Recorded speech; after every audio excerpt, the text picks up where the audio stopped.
get into.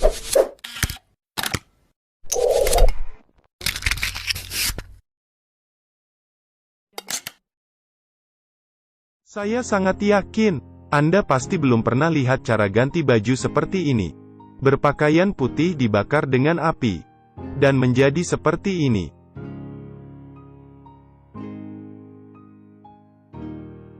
Dia adalah seorang desainer baju. Namun belum lama ini dia adalah seorang pencuri. Warna rambutnya sangat khas. Setengah hitam dan setengah putih. Mungkin Anda akan berpikir, rambut yang dia warnai sangat bergaya. Tapi itu adalah warna saat dia dilahirkan. Ketika dia masih kecil, dia tidak pernah pikir warna rambutnya adalah sebuah fashion. Para siswa menganggap dia anak aneh. Anda melihat lelehan bau berjalan di sekitar sini. Gaya rambutnya benar-benar seperti sigung. Karena aneh, teman-teman selalu mempermainkan dia. Tetapi kebanyakan dari mereka berhasil dilawan dia. Akhirnya, ia dikeluarkan dari sekolah karena selalu berkelahi. Ibu memutuskan membawanya pergi ke London. Tapi keluarga tidak terlalu kaya. Ibunya membawanya ke pesta yang diselenggarakan oleh orang kaya. Dan mencari temannya untuk meminjam uang. Tapi dia yang nakal juga menyelinap masuk ke pesta. Ini adalah pertama kali dalam hidupnya dia melihat pesta.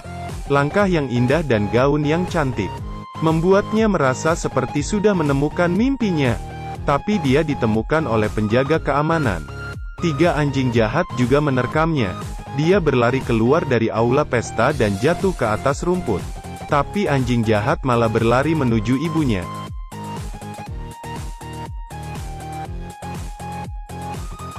Sehingga ibu jatuh dari tebing.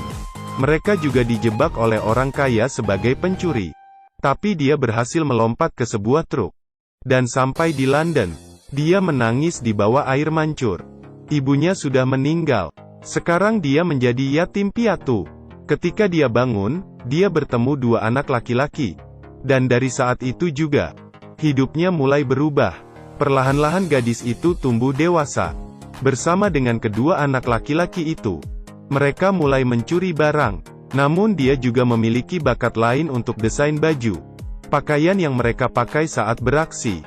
Itu semua dirancang olehnya. Sehingga membuat mereka dengan mudah keluar masuk ke banyak tempat kelas atas. Untuk mencuri barang yang lebih berharga. Di sebuah kesempatan, rekannya membawa informasinya. Dimasukkan ke kantor personil perusahaan desain pakaian. Sehingga dia bisa bekerja di situ. Lagi pula, dia tidak bisa menyia-nyiakan bakatnya. Dia pergi bekerja dengan percaya diri. Tapi pekerjaan bukanlah desainer. Namun hanya seorang pembersih. Dia selalu mencari kesempatan agar pemimpin melihat desainnya. Tapi siapa yang akan percaya dengan desain seorang pembersih? Malam itu, dianya yang sedih minum banyak whisky. Sehingga dengan mabuk dia masuk ke jendela pajangan. Keesokan hari dia dibanguni oleh orang lain. Jendela pajangan itu berantakan. Model ini dirancang ulang olehnya dengan kertas koran. Walaupun tampak berantakan tapi menarik banyak perhatian orang. Manajer menariknya keluar. Manajer berpikir ini sangat merusak citra perusahaan. Tapi beberapa orang sangat menghargainya. Seorang perancang pakaian yang paling terkenal di London, Baroness, turun di depan toko itu. Dia melihat model di jendela. Tampilan jendela yang disusun oleh gadis itu adalah sesuatu yang terbaik yang pernah kulihat dalam 10 tahun. Ya, dia bisa pergi bekerja untuk Baroness keesokan harinya. Baroness terlihat sangat elegan. Tapi sebenarnya dia sangat keras. Sangat sulit melayaninya. Hari pertama di tempat kerja. Desainnya dipuji oleh Baroness. Kemudian dia menjadi asisten pribadi Baroness. Dengan senang dia datang ke air mancur dan berbicara dengan ibunya. Dan memamerkan prestasinya. Tapi segera dia menemukan rahasia yang mengejutkan. Baroness memakai kalung ibunya. Dia mencoba menanyakan asal-usul kalung itu. Tapi Baroness mengatakan kepadanya, kalung ini adalah pusaka keluarganya. Dulu pernah kalung ini pernah dicuri oleh seorang pelayan. Dicuri? Itu tidak mungkin. Awalnya kalung itu diserahkan oleh ibunya kepadanya. Namun dia tidak sengaja menjatuhkannya di pesta itu. Jadi kalung ini, dia akan mencurinya? Bersama 2 teman pencurinya. Dia membuat rencana yang terperinci. Baroness biasanya hanya tertarik pada beberapa hal. Pertama adalah wanita yang menyinggung emosinya. Kedua adalah wanita yang berpakaian lebih cantik darinya. Keduanya akan mengalihkan perhatiannya. Tak lama kemudian Baroness akan mengadakan sebuah pesta. Itu adalah saat yang tepat untuk beraksi. Kedua teman menyelip masuk ke dalam pesta itu. Ini adalah awal dari adegan sebelumnya. Dengan sengaja menarik perhatian semua orang. Kemudian menyelesaikan sulap ganti baju yang cantik. Kecantikannya membuat semua orang terpana di tempat. Terutama gaya rambutnya. Dia menyebut dirinya Cruella. Cara ini membuat Baroness sangat tidak senang. Kemudian temannya juga mengganggu suasana pesta. Apakah itu tikus? Dia menggunakan kesempatan ini untuk mengambil kalung Baroness. Saat itu juga Baroness meniup peluitnya. Memerintahkan anjing jahatnya untuk menyerang. Dia tiba-tiba teringat. Dia juga pernah mendengar suara ini sebelumnya. Baroness yang memerintahkan anjing jahat untuk membunuh ibunya.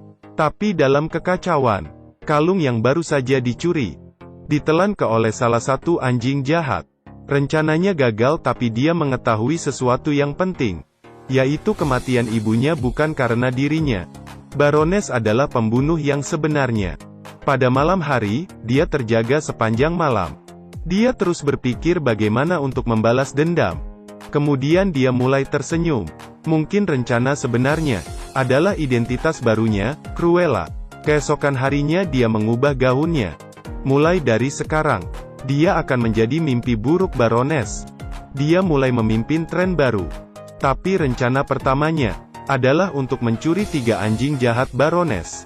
Hal ini dapat dengan mudah diselesaikan oleh teman-temannya. Kemudian dia dengan cara yang keren. Dia muncul di berbagai acara yang dihadiri oleh Baroness. Media terus meliputi dia. Hal ini membuat Baroness sangat sakit kepala. Penjualan pakaian Baroness juga anjlok. Tapi jangan lupa, pada saat itu dia juga asisten Baroness. Masih ada hal yang lebih parah. Saat dia membantu Baroness merancang gaun. Dengan hati-hati dia menjahit permata dekoratif untuk gaun itu. Dan pada malam hari sebelum gaun itu dirilis, sesuatu yang aneh telah terjadi. Tiba-tiba keluar serangga penyengat yang sangat banyak. Ini menakuti semua orang di pesta. Mengapa ini bisa terjadi? Ternyata permata yang dia jahit di gaun itu sebenarnya adalah telur serangga. Saat Cruella bernyanyi untuk merayakan kemenangannya, dia menemukan bahwa Baroness sudah lebih awal mengetahui semua itu. Rencana dan identitasnya semua terekspos. Dan Baroness akan membunuhnya. Teman-teman juga dibawa pergi. Dan dia akan dibakar hidup-hidup. Kesadarannya memudar di tengah kobaran api. Cruella adalah lawan besar Baroness. Bintang yang bersinar di dunia fashion London. Meninggal dalam sebuah kebakaran besar. Tapi ceritanya tidak berakhir di sana. Ada kenyataan yang tak terduga oleh semua orang. Ketika Cruella bangun, dia menemukan dirinya tidak mati. Tapi dia diselamatkan oleh pengawal Baroness. Dan dia juga memberinya kalung itu. Dia juga menceritakan rahasia yang lebih besar. Ada kunci pada kalung ini. Bisa membuka kotak kecil. Dalam kotak kecil itu, ada akte kelahiran di dalamnya. Dan akte itu tertulis namanya. Dan ibu kandungnya adalah Baroness. Ternyata Baroness adalah seorang yang sangat narsisme. Dia sangat marah ketika dia mengetahui bahwa dirinya hamil. Tapi pacarnya sangat senang. Dia juga menghadiahkan sebuah kalung.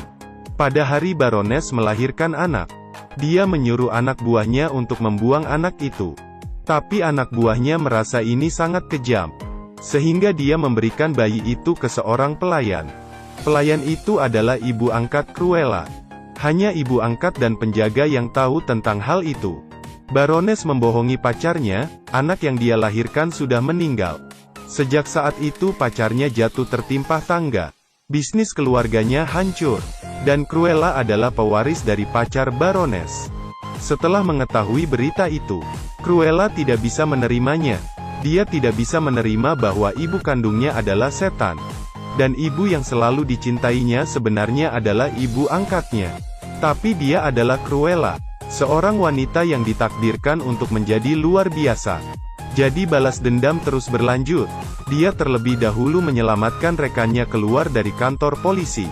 Kemudian dia membangun kembali timnya. Sekarang sangat nyaman bagi dunia luar untuk bertindak bersama. Baroness akan mengadakan pesta amal di akhir pekan. Dan apa yang akan mereka lakukan adalah mendapatkan semua ukuran tubuh tamu pesta terlebih dahulu. Kemudian dia mulai merancang pakaian dalam skala besar. Dan dikirim ke semua tamu pesta itu. Pada hari pesta itu dimulai. Para tamu mengenakan pakaian yang dirancang oleh Cruella. Baroness tertegun ketika dia semua itu. Hitam dan putih, adalah desain klasik Cruella. Perbedaannya adalah Cruella tidak bersinar kali ini. Dia menggunakan cara yang tidak disangka oleh siapapun. Dia terlebih dulu mencuri peluit milik Baroness. Kemudian berubah menjadi penampakan normalnya. Kemudian dia meniup peluit di luar. Ini menarik perhatian Baroness. Bahkan anjing Baroness sudah di bawah kendali Cruella. Beberapa teman lainnya memanggil semua tamu keluar dari aula pesta. Seluruh London mengira Cruella sudah mati. Dan sekarang dia memainkan peran sebagai asisten Baroness. Hanya Baroness yang tahu identitas asli Cruella. Tapi ini semua dirancang dengan baik oleh Cruella. Semua tamu melihat mereka. Mereka tidak tahu apa yang akan terjadi selanjutnya. Tapi Cruella tahu, Baroness yang berhati keras pasti akan membunuhnya.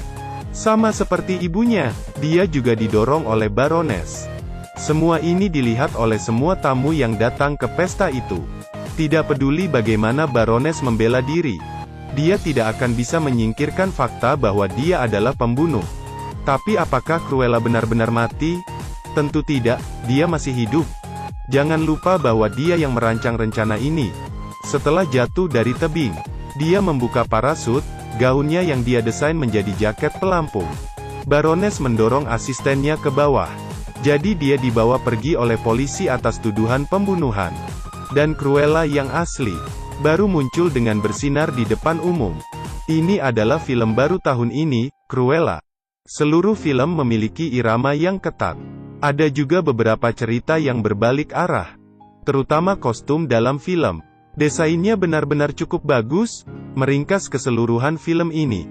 Ibuku yang membunuh ibuku yang jahat. Ibuku membunuhku. Akhirnya aku membalas dendam dan membunuh ibuku. Baiklah, itu saja untuk film hari ini. Ketemu lagi di film